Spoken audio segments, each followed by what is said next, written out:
गया पुलिस के द्वारा एक सीरियल कॉनमैन जो कि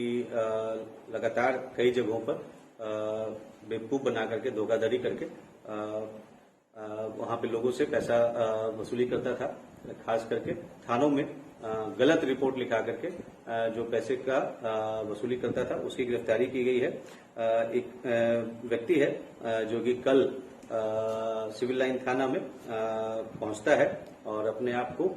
बताता है कि वो गोवा का रहने वाला है तथा बेल्जियम में काम करता है। एक NRI के तौर पे अपने आप को बताता है और कहता है कि वो गया आया था और उसके साथ लूट की घटना कारित की गई है। जो टोटो वाले हैं उनके द्वारा उससे लूट की घटना कारित की गई है। यह मामला काफी संवेदनशील था और इसको देखते हुए तुरंत उसमें जांच का निर्देश दिया गया और जांच में यह पाया गया है कि यह आदतन इस प्रकार से झूठी रिपोर्ट ये लिखाता है और पिछले साल सासाराम में भी इसके द्वारा सितंबर माह में इसी प्रकार से एक कांड दर्ज कराया गया था और ये उसके द्वारा फिर जब उसके सख्ती से पूछताछ किया गया तथ्यों के आधार पर तो उसके द्वारा बताया गया कि वो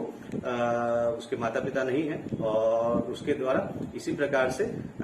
भारत देश के कई शहरों में जाकर के इस प्रकार से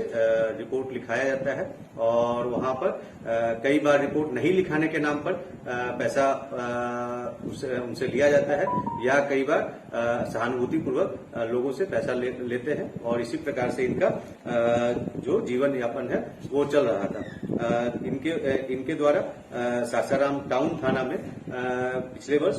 689/22 दर्ज कराया गया था और अभी ये यहाँ पे सिविल लाइन थाना में भी एक झूठा केस दर्ज कराने आए थे, लेकिन जिसके जांच पड़ताल में पाया गया कि ये इनके द्वारा गलत केस किया जा रहा है और इनके द्वारा यहाँ पर एक व्यक्ति से 1100 रुपये भी धोखाधड़ी करके इनके द्वारा ले लिया गया था। तो इस प्रकार से एक व्यक्ति जो कि अपने आप को NRI बता